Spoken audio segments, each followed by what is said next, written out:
Olá, alunos do segundo Super, continuando a nossa programação, módulo 71, mas é a globalização 2.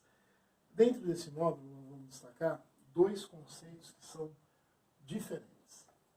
Estado é diferente de nação, mas evidentemente eles podem se unir. Estado é um sinônimo de país? Sim. O que define um Estado ou um país? Território. Isso é essencial. Segundo, esse território tem seus limites e suas fronteiras. E ao definir limites e fronteiras, você estabelece o conceito de soberania. Terceiro elemento, um Estado ou um país tem que ter um governo. E esse governo tem que ter um reconhecimento internacional. Reconhecimento que é feito pela ONU. Se um Estado, um país, não tem o reconhecimento da ONU, ele tem que ser protegido por uma grande potência. Por exemplo, Taiwan é um dos tigres asiáticos mais bem-sucedidos do mundo. E Taiwan não tem sua bandeira na ONU. Só que Taiwan tem a proteção desde a década de 50, da Guerra Fria, dos Estados Unidos. Então a China nunca vai tentar nada militar contra Taiwan, porque eles têm a proteção dos Estados Unidos. Um outro exemplo, Kosovo não é um país que se declara independente da Sérvia em 2008. Kosovo não tem o reconhecimento da ONU, só que Kosovo tem a proteção tanto da França como dos Estados Unidos. Então, o que define Estado, que é um sinônimo de país? Precisa de território, limites que são as fronteiras, e você define o conceito de soberania e o reconhecimento internacional. Então, esses dois termos são sinônimos. Não é comum as pessoas falarem Estado brasileiro, mas normalmente quando as pessoas se referem a Israel, o único país judeu do mundo, é usado o conceito de Estado. Então, Estado e país você pode pensar como sinônimos. É diferente do conceito de nação. Nação é um grupo de pessoas. E esse grupo de pessoas, independente do número, eles têm que ter identidade. A identidade pode vir pela cultura, pelo idioma, pode vir pela religião. Então, aí você cria o conceito de nação. Dentro desse conceito de nação, você relaciona a expressão nacionalismo. E o nacionalismo, ele pode ser mais exacerbado. Muitas vezes, quando esse nacionalismo se torna mais forte, mais exacerbado, vem fortes sentimentos separatistas. Na América, você tem um exemplo de um sentimento separatista forte, que ocorre nesse país aqui. Dentro da América, você vai destacar o Canadá. O Canadá é um país rico, o IDH muito alto, mas o conceito de Estado ele existe no Canadá. Mas dentro do Canadá, que é um Estado, é um país, um dos mais ricos do mundo, você tem três nações diferentes. Você tem a nação Inuit, que muitos chamam de esquimós, que fica em Nunavut. Esse território, que representa 1/5, 20% do Canadá, ele é autônomo. Então aqui é uma nação. Qual o idioma que predomina no sul do Canadá? Os 35 milhões de canadenses moram nessa longa fronteira. A maior fronteira física entre dois países é a fronteira entre Estados Unidos e Canadá. São 6 mil quilômetros. Se entre Estados Unidos e México, que eu falei na aula anterior, são 3 mil, a fronteira entre Canadá e Estados Unidos ela tem 6 mil. Então os 35 milhões de canadenses moram, se concentram na parte sul. Qual que é o idioma, mesmo que o país seja bilíngue, qual que é o idioma mais falado? O inglês. Então você tem uma nação inglesa. Porém, Quebec, província de Quebec, onde você tem a cidade de Montreal. A segunda maior província que o Canadá tem. Que idioma predomina? O idioma francês. E isso explica o separatismo que você tem em Quebec. Então esse é o separatismo mais forte do continente americano. Dentro do Canadá, que é um estado, que é um país marcado pela sua riqueza, pela sua qualidade de vida, você reconhece três nações diferentes. A Inuit, ou Esquimó, do território Nunavut, a nação inglesa, porque esse é o idioma mais falado, mas em Quebec, onde é a única província que o idioma francês predomina, eles são separatistas. É um separatismo motivado pelo choque cultural, mesmo que o país oficialmente, desde 69, tenha dois idiomas oficiais, tanto o inglês como o francês. Esses sentimentos separatistas eles são intensos, principalmente no continente europeu. A Espanha. A Espanha é uma coxa de retalhos, porque vários reinos foram unidos, né? Quando você tem o casamento dos reis católicos, você tem a unificação do Estado espanhol. Unificou o Estado, porém você tem nações muito distintas. Aqui no nordeste da Espanha, você tem a região da Catalunha, que é a região mais rica que a Espanha tem. A Catalunha representa entre 23% e 25% de todo o PIB espanhol. Então, um quarto, vamos dizer, do que a Espanha produz, a Espanha é a quinta economia da Europa, ocorre na região da Catalunha. E qual é a grande cidade da Catalunha? É a cidade de Barcelona. O povo catalão ele tem uma identidade própria, que é no seu idioma. O povo catalão tem como idioma o idioma catalão, que tem origem latina, mas é diferente do espanhol. E esse é o separatismo mais antigo que você tem dentro da Espanha. No começo do século XVIII, 1714, você teve um levante para a separação da Catalunha. E qual foi a reação da coroa espanhola? Sufoca. É por isso que você tem uma manifestação nos jogos do Barcelona. Principalmente quando o Barcelona joga no Camp Nou, que é o seu campo, contra o Real Madrid, o time da capital. 17 minutos do primeiro tempo e 14 segundos, a torcida se levanta e canta o hino da Catalunha. Por que 17 minutos e 14 segundos? Pensa, tira o minuto, tira o segundo. Fica 1714, início do século XVIII, a primeira manifestação separatista na Catalunha. O separatismo da Catalunha gerou uma votação em 2017, em novembro.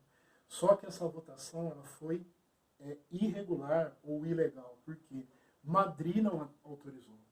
A única forma civilizada que uma região, que um estado, uma província pode romper com o estado é através do plebiscito. E para que esse plebiscito ocorra, sempre a capital política tem que autorizar.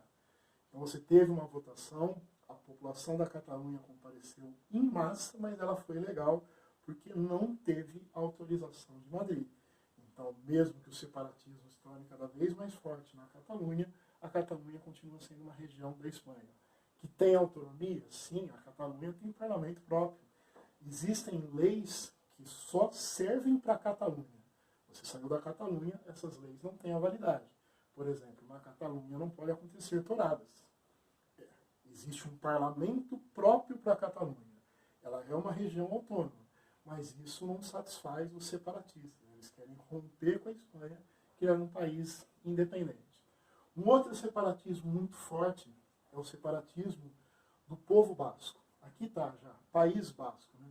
Cidades bascas. A maior cidade basca do mundo é Bilbao. Santander também é uma cidade basca. Os bascos se concentram entre o norte da Espanha e o sul da França. O desejo separatista dos bascos é romper com a Espanha, mas eles não querem se juntar à França, eles querem criar um país basco. Os bascos também têm uma identidade pelo seu idioma, e é o idioma mais antigo, talvez, do continente europeu, um idioma chamado euskera. Quando a Espanha era governada por um ditador, Francisco Franco, né? De 1939, começo da Segunda Guerra Mundial, até 1975, a Espanha foi governada pelo Francisco Franco, um exemplo de regime totalitário de direita. O Franco proibiu os bascos de utilizarem seu próprio idioma, o euskera. E é nesse momento, ou nesse contexto, que os bascos criam uma resposta à ditadura do Francisco Franco, que é um grupo terrorista chamado ETA. O ETA nasce em 1959 e nesse século o ETA anunciou sua pacificação. ETA, Euskadi ta Askatasuna. Euskadi ta Askatasuna está no próprio idioma deles, euskera. E o que significa Euskadi ta Askatasuna? Pátria basca e liberdade. Pátria basca e liberdade nunca foi, né, o lema do ETA, e sim o que significa a sigla ETA no próprio idioma basco. Outros exemplos de movimentos separatistas no continente europeu. No norte da Itália, que vive o drama, né, da pandemia, essa é a região mais atingida do país, existe um sentimento separatista. Mas aqui na Itália é uma questão econômica. A parte mais rica da Itália é o norte, é o Vale do Pó. A parte sul da Itália é a parte de menor desenvolvimento. Mesmo que você tenha cidades poderosas como Nápoles pela sua indústria ou Bari pelos seus tecnopolos, a parte norte da Itália é a parte mais rica, a parte de menor desenvolvimento é o sul. Existe um separatismo na Itália, mas aí é uma questão econômica, é diferente dos separatismos que você tem na Espanha. Dentro do Reino Unido, que oficialmente saiu da União Europeia em 31 de janeiro de 2020. O separatismo é liderado por esse país. E o separatismo escocês também tem uma motivação econômica. O separatismo que os escoceses têm em relação ao Reino Unido envolve o Mar do Norte, rico em petróleo, o petróleo chamado Brent, que é uma expressão que nasceu na política de extração da Shell. A Shell é uma empresa anglo-holandesa. A Escócia, o litoral escocês, é mais rico em petróleo. Se a Escócia deixar o Reino Unido, os royalties que ela vai obter com a venda de petróleo serão muito maiores. Então o separatismo escocês nasceu por uma questão econômica. Fora do Reino Unido, o ganho que a Escócia terá com os royalties do petróleo será maior. Só que esse separatismo escocês ganhou mais força, porque a Escócia votou pela permanência na União Europeia e acabou sendo o voto vencido. Mas no caso da Escócia, em relação ao Reino Unido ou da Itália, é um fator econômico motivo da separação. Uma separação que aconteceu nesse século, a Crimeia. A Crimeia, até 2014, ela pertencia à Ucrânia. Houve um plebiscito autorizado por Kiev. Ah, mas o Ocidente não reconhece esse plebiscito. Cuidado. Quem não reconhece são os Estados Unidos e a União Europeia. O Brasil reconhece. Então, houve um plebiscito aqui na Crimeia autorizado por Kiev.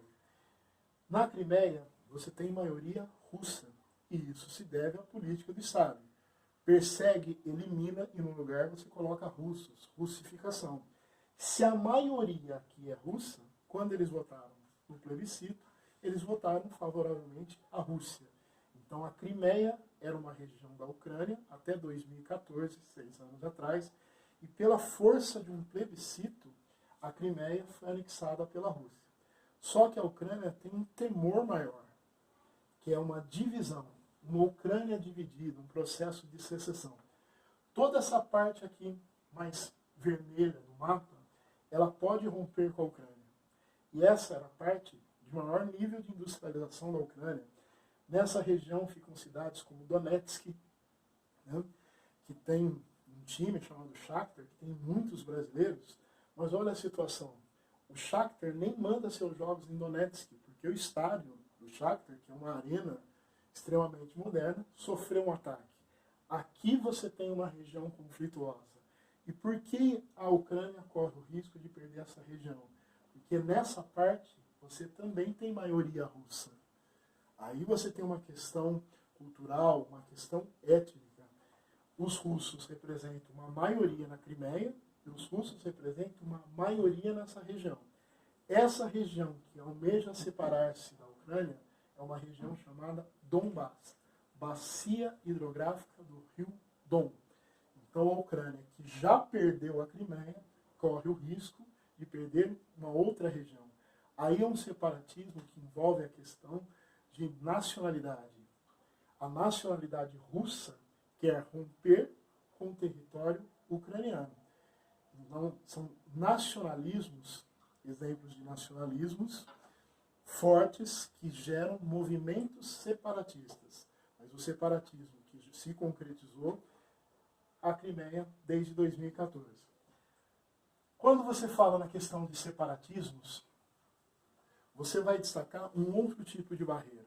Se no módulo anterior eu falei de barreiras físicas, como Ceuta, Melilla, cercas, Tijuana, outras formas de barreira. A xenofobia. Xenofobismo é a aversão radical a tudo aquilo que é estrangeiro. É uma barreira ideológica. E nos últimos anos o xenofobismo cresceu muito em várias partes do planeta. É uma charge mais forte. Imigrantes ilegais trazem crime, drogas e violência. A xenofobia, ela cresce no planeta, principalmente nesse século. É lógico que você tem espaços onde você tem um crescimento maior, e um exemplo de crescimento da xenofobia, ela está no continente europeu. A extrema-direita, que tem um discurso apoiado na xenofobia, se fortalece na Europa, tanto em eleições internas, nacionais. Então, na França, você tem a Frente Nacional Francesa, da Marine Le Pen, que é muito forte. Na Alemanha, cresce a Alternativa para a Alemanha, que é um partido da extrema-direita. E como você identifica a extrema-direita? A extrema-direita são aqueles partidos que têm um discurso apoiado na xenofobia. Todos os problemas que existem no país, nós vamos atribuir à presença de estrangeiros, pessoas estrangeiras ou à chegada de estrangeiros. Depois do 11 de setembro, onde os Estados Unidos foram atingidos por um grupo terrorista global, Al-Qaeda, a rede. Depois desse fato, cresceu uma nova barreira, que você pode chamá-la de islamofobia.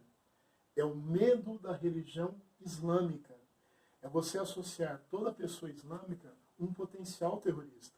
E essa é uma visão extremamente preconceituosa. Radicalismos, extremismos acontecem em todas as religiões.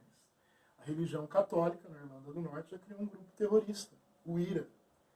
Em Mianmar, é a etnia budista que persegue os Rohingyas. Então, radicalismos, infelizmente, você vai encontrar em todas as crenças. Mas nesse século, os grupos que mais chamam a atenção do mundo são grupos radicais, fundamentalistas, eles são islâmicos. Então você teve a Al-Qaeda, que é uma espécie de mãe desses grupos, mas nesse século, Estado Islâmico, né, que surgiu no Oriente Médio, na Nigéria, Boko Haram, na Somália, Al-Shabaab. Então cresce em várias partes do mundo a islamofobia, o medo da religião islâmica, que é você associar a pessoa de cultura muçulmana que segue a religião islâmica um potencial terrorista, que é uma visão extremamente preconceituosa. Então são barreiras ideológicas, a xenofobia, a aversão ao estrangeiro, a islamofobia.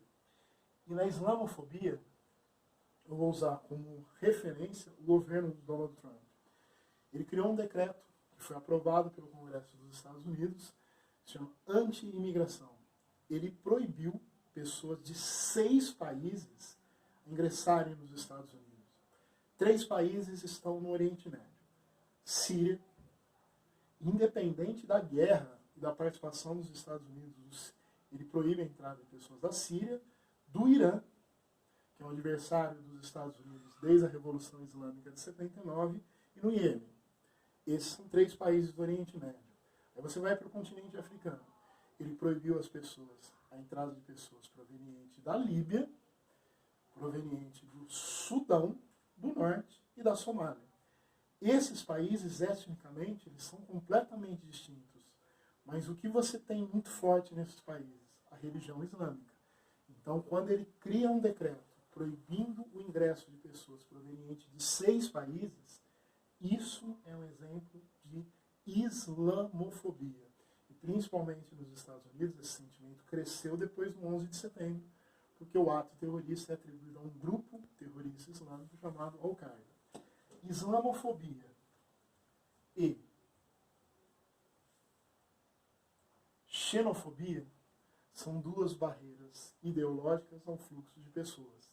Existem barreiras físicas, que nós vimos no módulo anterior, os 70, e existem barreiras do ponto de vista ideológico. Uma xenofobia que é motivada por um sentimento nacionalista extremamente forte e exacerbado, e a islamofobia, que é uma visão preconceituosa. Todos os seguidores do islamismo são potencialmente terroristas. Tranquilos? Um abraço a todos, até a nossa próxima aula.